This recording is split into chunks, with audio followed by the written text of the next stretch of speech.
Our final lesson in this section will cover opacity, cropping, reflections, and shadows. I've created a text box. Now I'm going to my video editing icon, which is the first one on the left.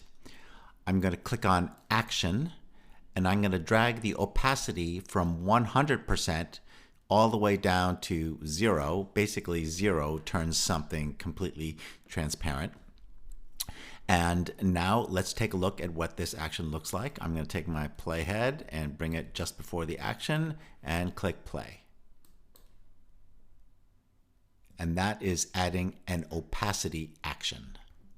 Now let's add a cropping action. I have a photo, and you'll see this is already cropped a little bit from top and bottom, but I'm going to add an action to crop it even more. So right here in the video menu, which is the icon in the upper left, I'm going to click Action, and then under cropping, you can see I have left, right, top, and bottom. I'm going to crop, let's say, about 100 pixels or so from the left and right.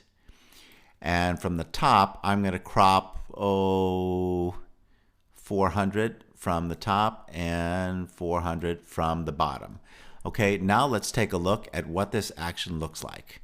I'm going to bring the playhead back to the beginning, and now here it is.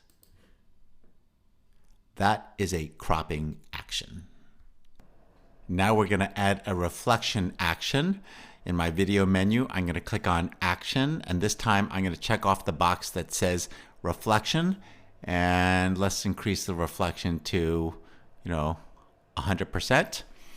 And let's go ahead and take a look at what this action looks like.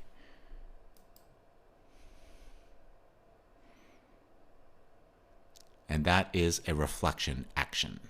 Lastly, I'm going to add a drop shadow to this text box. I'm not going to make it an action. I'm just going to click on the drop shadow box just so you can see what it looks like.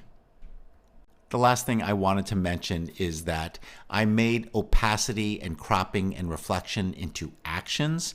You actually don't need an action. If you just want the reflection, for example, to be static, just click off the box and it'll be there the entire time without making an action. So you have your choice, either static or actions. And that is opacity, cropping, reflections, and shadows.